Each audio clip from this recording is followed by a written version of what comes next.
bapak-bapak, ibu-ibu, anak-anak muda, dan anak-anak, serta umatku yang terkasih yang sedang mengikuti perayaan Ekaristi lewat live streaming atau sedang mendengarkan perayaan Ekaristi lewat Radio Tiga Raja.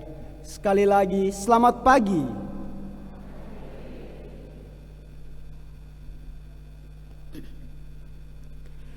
Saya sangat yakin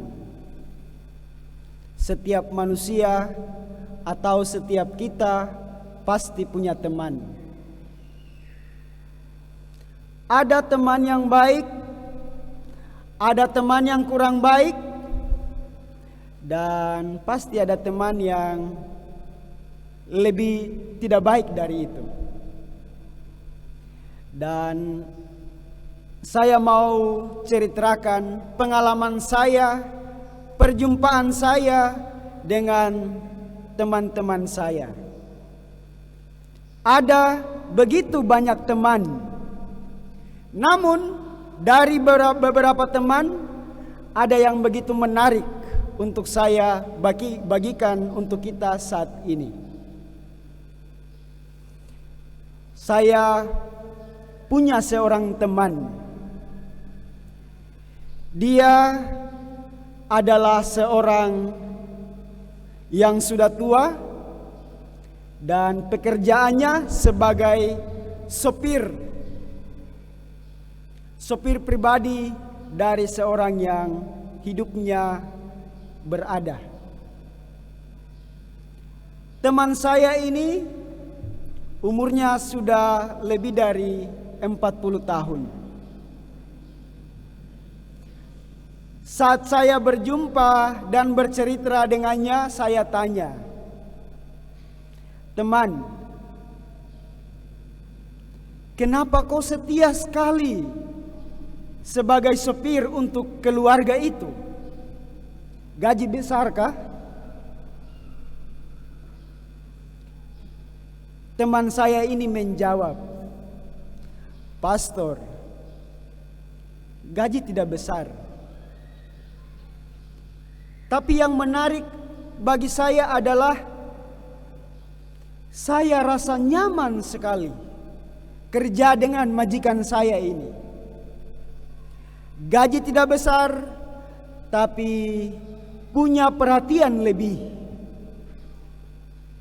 Majikan saya selalu datang dan mengunjungi saya. Kalau saya sakit, majikan saya ini datang dan memberi obat. Juga saya merasa tenang karena majikan saya ini membantu saya untuk mencicil bayaran rumah saya. Dan paling penting adalah saya dengan majikan saya merasa sebagai satu keluarga yang sungguh sangat erat. Sebelum kawin,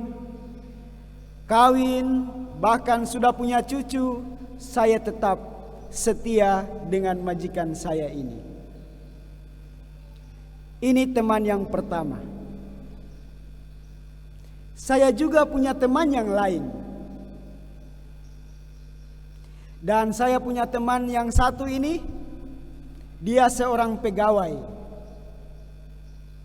Dan setiap bulan itu gajinya lebih dari 5 juta setiap bulan.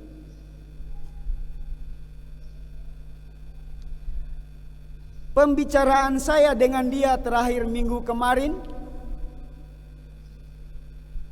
dia sudah mau keluar dari tempat kerja usaha itu, perusahaan itu. Saya tanya, "Teman, kau tidak rasa rugi kah kalau kau keluar dari perusahaan itu dengan gaji sebesar itu?" Teman yang kedua ini, teman saya ini menjawab, "Pastor, masalahnya gaji besar. Dan saya merasa tidak nyaman walaupun gaji besar. Hari-hari diperas, harus kerja bikin laporan setiap hari dan wajib masukan. Dan saya tidak menemukan harga diri saya sebagai manusia. Maaf, pastor, saya harus keluar dari perusahaan walaupun gaji yang besar ini. Dan saya punya juga teman yang ketiga.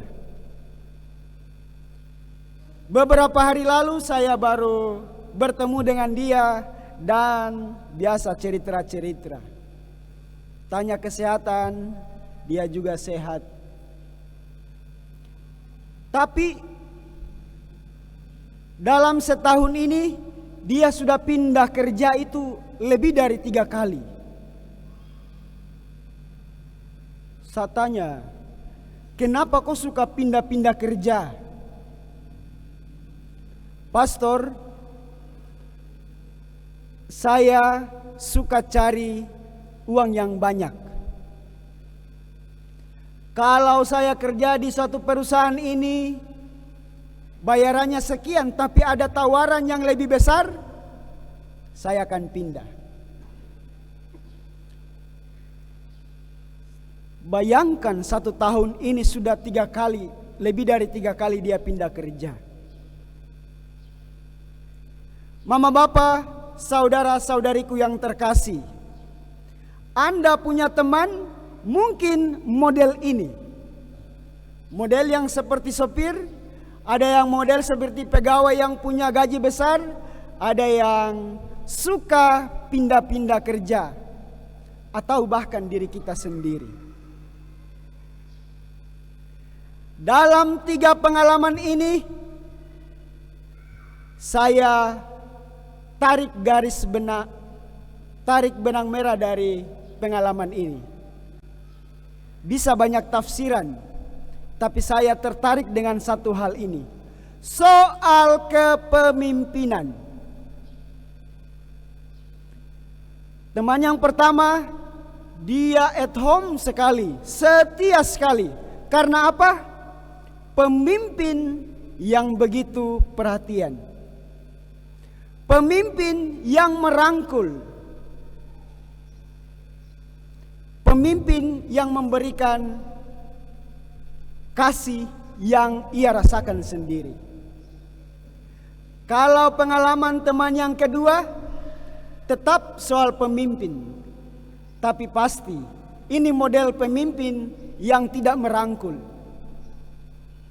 Orang berusaha kerja keras, kita berusaha kerja keras, tapi pemimpin model ini pasti karyawan kita minggat, lari cari tempat yang lain. Masalahnya harga diri selalu ditekan. Seakan-akan harga diri saya, harga diri manusia kita tidak dihargai. Dan teman yang ketiga ini modelnya seorang pemimpin yang baik. Pemimpinnya baik, tapi tujuan dari teman yang satu yang ketiga ini, tujuannya hanya cari harta atau uang. Tujuannya hanya cari harta atau uang. Bayaran besar, saya akan ikut. Tawaran yang tergiur, saya akan masuk dan mencoba. Kenyataan yang kita alami dalam kehidupan kita. Mama, Bapak, saudara-saudariku yang terkasih dalam Tuhan kita Yesus Kristus. Kalau bicara soal pemimpin, saya mengajak kita untuk kembali kepada Yesus. Memang benar, bacaan Injil yang kita dengarkan hari ini, Yesus tidak menyebut dirinya sebagai pemimpin, tetapi dia menyebut dirinya sebagai gembala. Yesus adalah gembala yang baik. Model kepemimpinan seorang gembala lengkap kita lihat dari caranya Yesus. Bagaimana Yesus memimpin dan menuntun gembala-gembalanya. Yesus berusaha sebagai seorang pemimpin dan gembala, tidak hanya memimpin atau menyerukan, tetapi berusaha merangkul, berusaha mengenal sedetail mungkin siapa yang ia pimpin. Dan kalau ciri khas model ini, gembala atau domba-domba, pemimpin atau yang dipimpin pasti akur, saling mengenal, relasi mantap, dan dunia terasa aman. Soal kepemimpinan atau penggembalaan dari Yesus, ada beberapa yang kita petik dan kita renungkan saat ini. Yesus sebagai pemimpin dan gembala, sebagai pemimpin yang jelas memiliki tujuan. Apa tujuan dari pengembalaan atau apa tujuan dari kepemimpinan Yesus? Yesus menawarkan kehidupan kekal. Yesus menawarkan keselamatan. Dan itu adalah pasti bahwa Yesus tidak akan pernah membiarkan para dombanya menuju pada kebinasaan. Cara, tujuan yang jelas, tujuan yang pasti. Dan semua pemimpin pasti suka model ini. Seorang pemimpin atau gembala harus punya visi ke depan yang jelas. Kau mau kemana? Arah kita mau kemana? Yesus dengan jelas menunjukkan itu. Bahwa setiap dombanya, setiap pengikutnya akan memiliki kehidupan kekal, akan menikmati keselamatan, dan itu pasti. Selain itu, ada hal kedua yang kita bisa belajar atau mau menyerupai Yesus. Seorang pemimpin untuk menggapai sebuah tujuannya, Yesus menawarkan satu hal yang menarik. Apakah itu? Cara kerjanya seorang pemimpin. Cara yang pas, maka orang akan lengket terus. Cara yang pas, maka orang akan senang bertemu, bergaul, bahkan bekerja sama. Dan kalau caramu pas, maka kita akan mengalami sebuah keselamatan itu. Keselamatan seperti yang dijanjikan oleh Yesus. Kalau cara kita untuk mengenal bukan hanya sekedar mengenal siapa namamu, asalmu dari mana. Lebih dari itu. Tidak hanya sekedar itu. Yesus benar-benar mengenal siapa yang ia pimpin. Siapa domba-dombanya. Kalau ini jelas, maka seorang domba-domba atau yang dipimpinnya pasti akan mengenal siapa pemimpin dan siapa yang dipimpin. Pertanyaannya adalah, kalau Yesus mengajarkan soal kepemimpinan dengan tujuan yang pasti dan cara yang pasti, pertanyaannya, sadarkah kita sebagai domba-domba yang kenal dengan Yesus, kenal suaranya? Sadarkah kita bahwa begitu besar kasih Yesus yang senantiasa mencintai kita, domba-dombanya? Mama, Bapa, saudara-saudariku yang terkasih, kalau kita mengenal dan mendengar suara Yesus itu, teguhlah dan ikutilah apa yang ia tuntun, apa yang ia ajarkan. Domba yang baik mengikuti pemimpin dengan ajarannya.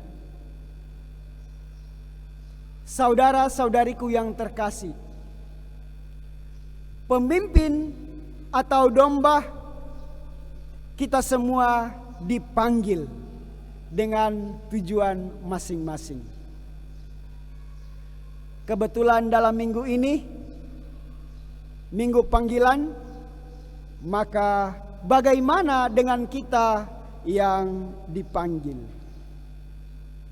Saudara-saudariku yang terkasih, bagi kita yang dipanggil, khususnya diperuntukkan khususnya bagi para imam, para pastor, para suster, sebagai pemimpin dalam gereja, apa yang dibuat oleh domba-domba.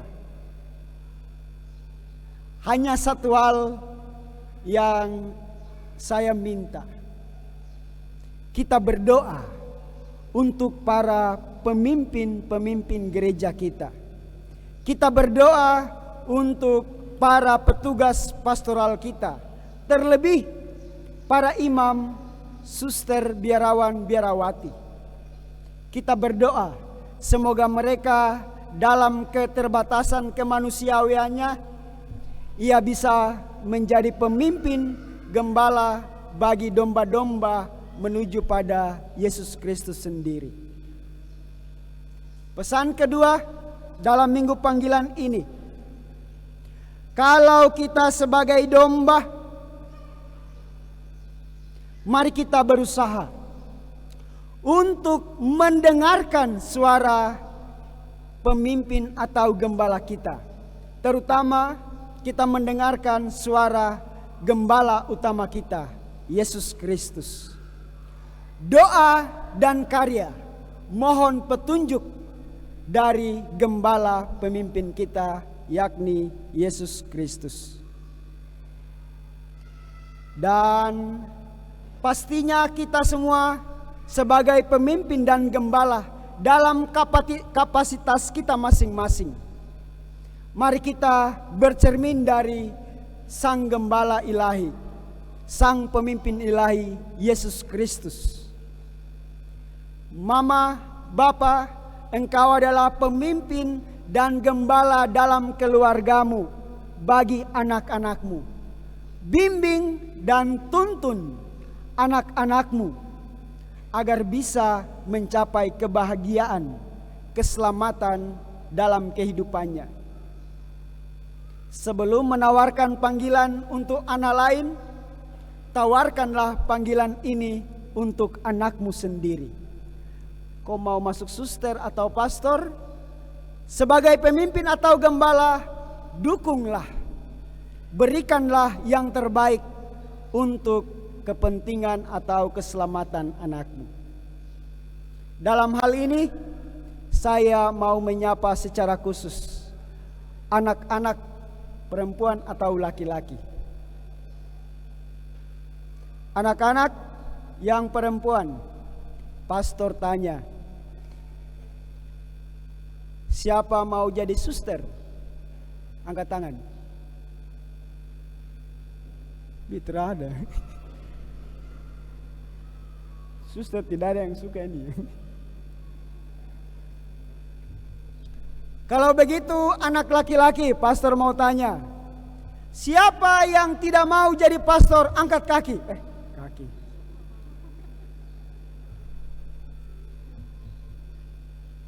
Tidak ada juga, kasihan. Semoga apa yang diinginkan oleh anak-anak kita lebih diketahui oleh pemimpin dalam keluarga kita, gembala kita. Mari kita arahkan mereka untuk memperoleh kebahagiaan, keselamatan dalam hidup mereka. Amin. Semoga demikian.